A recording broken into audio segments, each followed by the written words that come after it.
اعوذ باللہ من الشیطان الرجیم بسم اللہ الرحمن الرحیم السلام علیکم ورحمۃ اللہ وبرکاتہ۔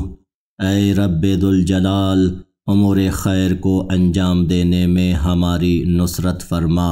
آمین۔ خداوند متعال نے زمین کے بعض حصوں کو بہت زیادہ فضیلت سے نوازا ہے۔ ان حصوں میں مکہ و مدینہ، کوفہ و نجف اور کربلا سر فہرست ہیں۔ آج اس ویڈیو میں ہم آپ کو سرزمین نجف کے فضائل اور اس کی وجہ تسمیہ کے متعلق آگاہ کریں گے۔ سب سے پہلے یہ سوال پیدا ہوتا ہے کہ نجف کو نجف اشرف کیوں کہا جاتا ہے؟ ایسی جگہ جو مستطیل اور بلند ہو کہ جس کے اطراف میں پانی جمع ہو جائے نجف کہلاتی ہے، کیونکہ نجف کی سرزمین ان خصوصیات کی حامل ہے، اس وجہ سے اس جگہ کو نجف کہا جاتا ہے۔ شیخ صدوق علیہ الرحمہ امام جعفر صادق علیہ السلام سے ایک روایت نقل کرتے ہیں کہ جس میں امام علیہ السلام نے نجف کی وجہ تسمیہ کے متعلق بیان فرمایا ہے۔ تفصیل جاننے کے لیے محترم ناظرین سے گزارش ہے ہماری ویڈیو آخر تک آن لائن ملاحظہ فرمائیں، اور اگر آپ نے ہمارے چینل دی نالج آف اسلام کو ابھی تک سبسکرائب نہیں کیا تو سبسکرائب کا بٹن دبانے کے ساتھ بیل آئیکن کو پریس کرنا نہ بھولیں تاکہ ہماری لیٹسٹ ویڈیوز بلا تاخیر آپ تک پہنچ سکیں، اور یقیناً ایسا کرنا ہمیں قرآن کی اس آیت کریمہ کا مصداق بنا دیتا ہے۔ بسم اللہ الرحمن الرحیم، تعاونوا علی البر والتقوی، نیکی اور تقوی کے کاموں میں ایک دوسرے کی مدد کرو۔ شکریہ۔ امام جعفر صادق علیہ السلام ارشاد فرماتے ہیں، ابتدا میں نجف کے مقام پر ایک نہایت ہی بلند و بالا پہاڑ موجود تھا، اور یہ وہی پہاڑ تھا جس پر حضرت نوح علیہ السلام کے بیٹے نے طوفان کے وقت کہا تھا کہ میں اس پہاڑ پر چڑھ کر بچ جاؤں گا، لیکن خداوند قہار نے اس پہاڑ کو وسیع و عریض صحرا میں تبدیل کر دیا، اور طوفان نوح کے بعد یہاں پر ایک بہت بڑا دریا وجود میں آیا، اور وقت گزرنے کے ساتھ ساتھ یہ دریا خشک ہو گیا، چونکہ اس دریا کا نام نئے تھا اور جف خشکی کو کہا جاتا ہے، اس وجہ سے اس زمین کا نام نجف رکھا گیا۔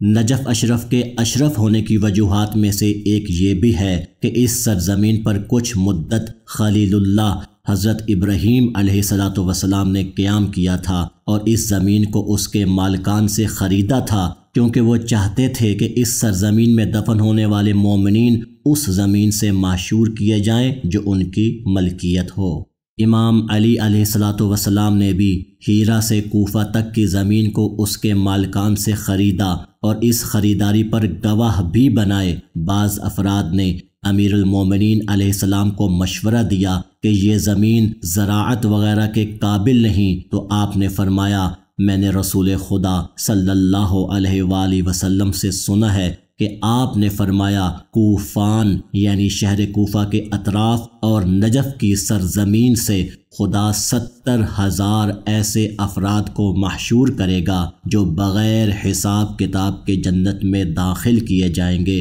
اور میں چاہتا ہوں کہ یہ لوگ اس زمین سے محشور کیے جائیں جو علی ابن ابی طالب کی ملکیت ہو۔ ایک مرتبہ علی علیہ السلام نے نجف کی سرزمین کی طرف رخ کر کے نجف کو مخاطب کر کے ارشاد فرمایا، تیرا دیدار کرنا مجھے بہت پسند ہے، اور پھر حضرت نے دعا کی کہ اے اللہ میری آخری آرام گاہ کو اسی سرزمین میں قرار دے۔ نجف اشرف کے دیگر فضائل میں سے ایک یہ ہے، حضرت آدم اور حضرت نوح علیہ السلام کو ان کی رحلت کے بعد نجف اشرف منتقل کیا گیا، جبکہ حضرت ہود اور حضرت صالح علیہ السلام بھی نجف اشرف میں دفن ہیں، اور اس زمین کے خواص میں سے ہے کہ جو بھی اس زمین میں دفن کیا جائے گا وہ قبر کی پہلی رات منکر و نکیر کے عذاب سے محفوظ رہے گا۔ نجف اشرف سے متعلق احادیث سے یہ بات واضح ہوتی ہے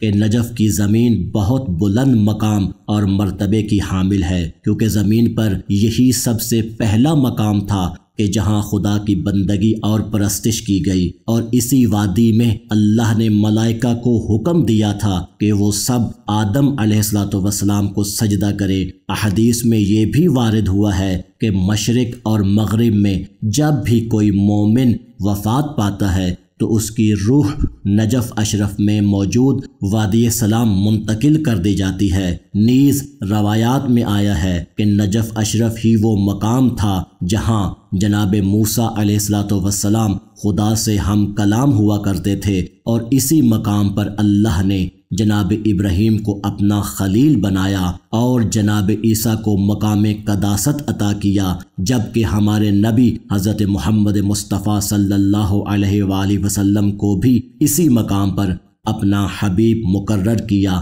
اور یہ زمین اللہ کے انبیاء علیہ السلام کا مسکن اور مرکز رہ چکی ہے۔ یہاں پر نجف اشرف سے متعلق چند احادیث پیش کرنے کی سعادت حاصل کرتے ہیں۔ روایت میں آیا ہے کہ جناب ابراہیم علیہ السلام نے اس سرزمین کو اپنا مسکن قرار دیا، اور ان کے یہاں رہائش پذیر ہونے کی وجہ سے اس زمین پر اللہ نے اپنی برکات اور رحمتوں کا نزول فرمایا۔ امام جعفر صادق علیہ السلام نے ارشاد فرمایا، امیر المومنین علی علیہ السلام نے اس زمین کو مقدس اور حرم قرار دیا کہ جس طرح حضرت ابراہیم علیہ السلام نے بیت اللہ کو اور رسول خدا صلی اللہ علیہ وآلہ وسلم نے مدینہ منورہ کو حرم قرار دیا۔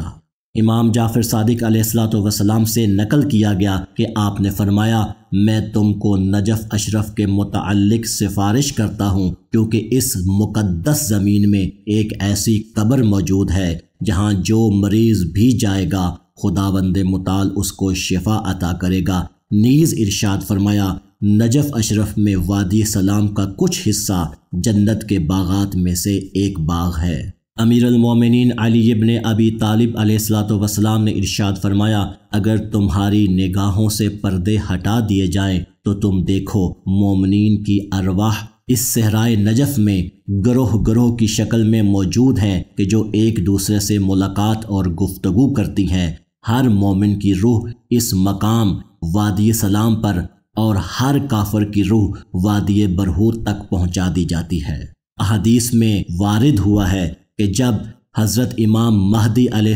السلام کا ظہور ہوگا اور آپ کوفہ تشریف لائیں گے، لوگ آپ سے عرض کریں گے کہ آپ علیہ السلام کے پیچھے نماز پڑھنے کا ثواب رسول خدا کے پیچھے نماز پڑھنے کے مساوی ہے، اور اس مسجد میں اتنے لوگوں کے لیے گنجائش نہیں ہے، لہٰذا امام علیہ السلام نجف اشرف میں ایک وسیع و عریض مسجد بنانے کا حکم دیں گے، جس کے متعدد دروازے ہوں گے، جس کے اندر بہت زیادہ مومنین کی تعداد امام علیہ السلام کے پیچھے نماز باجماعت ادا کر سکے گی۔ اس کے علاوہ امام مہدی علیہ السلام حکم دیں گے امام حسین کے مرکد مبارک کے پشت سے ایک نہر کو جاری کیا جائے جو نجف اشرف کو سیراب کرے گی، اور جب امام علیہ السلام کا ظہور ہوگا تو امام کے فوجی کوفہ میں قیام کریں گے، اور آپ کا مرکز حکومت مسجد کوفہ اور بیت المال مسجد سہلہ ہوگی،